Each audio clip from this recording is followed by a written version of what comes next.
This channel does not promote any violent, harmful, or illegal activities. All content provided by this channel is meant for an educational purpose only. সংসদে উঠতে পারে Bangladesh issue. রাজ্যসভায় বাংলাদেশ ইস্যুতে আলোচনা চায় up. মুলতবি প্রস্তাব জমা দিলেন আপের রাঘব চড্ডা। সংসদে উঠতে পারে এবার বাংলাদেশ ইস্যু। যে বাংলাদেশ ইস্যুকে নিয়ে তোলপাড় চলছে সেই বাংলাদেশ ইস্যু উঠতে পারে এবার সংসদে। রাজ্যসভায় বাংলাদেশ ইস্যুতে আলোচনা চায় আপ। রাজ্যসভাতে এবার বাংলাদেশ ইস্যুতে আলোচনা চাইছে আপ। সংসদে উঠতে পারে বাংলাদেশ ইস্যু। রাজ্যসভায় বাংলাদেশ ইস্যুতে আলোচনা চাইছে আপ। মুলতবি প্রস্তাব জমা দিলেন আপের রাঘব চড্ডা। সংসদে বিবৃতি দিতে পারেন বিদেশ মন্ত্রী। সংসদে বিবৃতি দেওয়ার খবর পাওয়া যাচ্ছে বিদেশমন্ত্রী তিনি বিবৃতি দিতে পারেন সংসদে আজ বাংলাদেশ ইস্যু উঠতে পারে। কথা বলবো আমাদের সহকর্মী জ্যোতির্ময় কর্মকার এই মুহূর্তে রয়েছেন আমাদের সঙ্গে। ব্রেকিং নিউজ, যদি বাংলাদেশ ইস্যু এবার সংসদে উঠতে পারে, কি তথ্য পাওয়া যাচ্ছে? দেখো, যে সম্ভাবনার জায়গা উঠে আসছে সামনে তা হচ্ছে বিদেশ মন্ত্রী এস জয়শঙ্কর তিনি সংসদে বাংলাদেশের সাম্প্রতিক পরিস্থিতি এবং নয়াদিল্লির এক্ষেত্রে কি অবস্থান সেই বিষয় নিয়ে তিনি স্টেটমেন্ট দিতে পারেন। আজ শুক্রবার, যেহেতু আজকে খুব দ্রুত পার্লামেন্ট শেষ হয়ে যাওয়ার সম্ভাবনা রয়েছে, কারণ বিরোধীরা আজকেও হইহট্টগোল করবেন, তো সেক্ষেত্রে আজ যদি না হয় তাহলে আগামী সপ্তাহে এস জয়শঙ্কর তিনি বাংলাদেশ ইস্যুতে স্টেটমেন্ট দেবেন, এমনটাই সূত্র মারফত আমরা খবর পাচ্ছি। গতকালই বিদেশ মন্ত্রী তিনি প্রধানমন্ত্রীর সঙ্গে বৈঠক করেছেন এবং বাংলাদেশ সম্পর্কে বিস্তারিত রিপোর্ট জমা দিয়েছেন। ফলত এবারে বিদেশ মন্ত্রীর স্টেটমেন্টের দিকেই তাকিয়ে রয়েছে রাজনৈতিক মহল।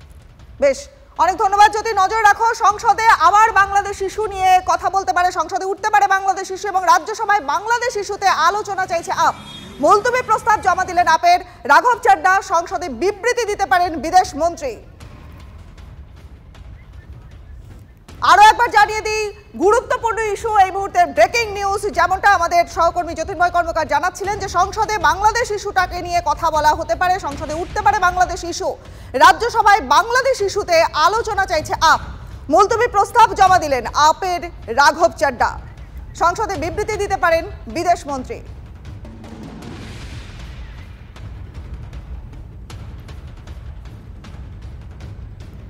আরো একবার জানিয়ে দিই, এই মুহূর্তের বড় খবর, ব্রেকিং নিউজ, সংসদে উঠতে পারে বাংলাদেশ ইস্যু। যে বাংলাদেশ ইস্যু নিয়ে তোলপাড় হয়ে যাচ্ছে চারিদিক এবং সমস্ত বিষয় বাংলাদেশ ইস্যুতে কথা উঠছে, সেখানে সংসদে উঠতে পারে বাংলাদেশ ইস্যু।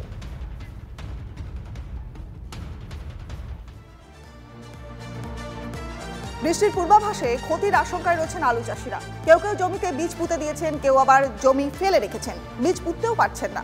আগামী কয়েকদিনের মধ্যেই যদি বৃষ্টি হয় তাহলে আলু চাষের ক্ষতির আশঙ্কা করছেন আরামবাগের চাষিরা। গত বছর চাষের শুরুতেই বৃষ্টি হওয়ার ক্ষতি হয়েছিল আলু চাষিদের। ফের চাষ করতে খরচ হয়েছিল দ্বিগুণ। সময় কম পাওয়ায় আলুর ফলন সেভাবে হয়নি। না লাগালেও তো চাষটা পেঁচিয়ে যাবে, আমাদেরকে তো লাগাতেই হবে, চাষের চাষ করতে হবে, কি করব আমরা? চাষিরা উপায় তো নেই। আলু যদি এই সময় না লাগানো হয় তাহলে তো আরও তো ফলনের কম হবে। আবহাওয়া দপ্তর বলছে বৃষ্টি হবে, কিন্তু কিছু করার নেই, কারণ পরবর্তীকালে যদি আমরা চাষবাসটা করি তাহলে আমাদের ফলনটা কম হবে। ক্ষতি তো হবে জানি, সবই জানি, কিন্তু আমাদের তো চাষবাস করে খেতে হয়, আমাকে বসে থাকবো বলুন না? হ্যাঁ, যাই হবে, আবার যদি বৃষ্টি হয় আবার খরচা ডবল হয়ে যাবে। আবহাওয়ার খামখেয়ালিপনা এবং বৃষ্টির পূর্বাভাসে সিঁদুরে মেঘ দেখছে আলু চাষিরা। কারণ গত বছর যে বৃষ্টিপাত, সেই বৃষ্টিপাতে আলু জমি নষ্ট হয়ে গেছিল। চাষিদের দ্বিতীয়বার আলু বসাতে হয়েছিল। রাসায়নিক সার থেকে আলু বীজ সংকট হয়ে গেছিল, কালোবাজারি হচ্ছিল, যার ফলে চাষিরা আবারও দ্বিধাগ্রস্ত হয়ে পড়েছে। আবার বৃষ্টি হবে না তো?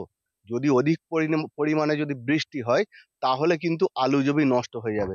এখানে আমরা দেখতে পাচ্ছি বেশ কিছু চাষি এই আলু কিন্তু বপন করে দিয়েছে, আবার কেউ এই খালি মাঠ রেখে দিয়েছে, খালি জমি এখানে একটি চাষ দিয়ে রেখে দিয়েছে। চাষিরা এখন দ্বিধাগ্রস্ত। আরামবাগ থেকে ক্যামেরায় মধুসূদনদের সঙ্গে তন্ময় বৈরাগী, TV9 বাংলা। আর এবার নজর রাখবো আবহাওয়ার খবরে। ঠান্ডার পথে নিম্নচাপের কাঁটা। দুদিনে 4 ডিগ্রি বাড়ল কলকাতার তাপমাত্রা।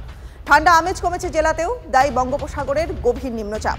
জলীয় বাষ্প ঢোকায় পারদ পতনে বাধা। সপ্তাহান্তে উপকূলে হালকা বৃষ্টির সম্ভাবনা রয়েছে।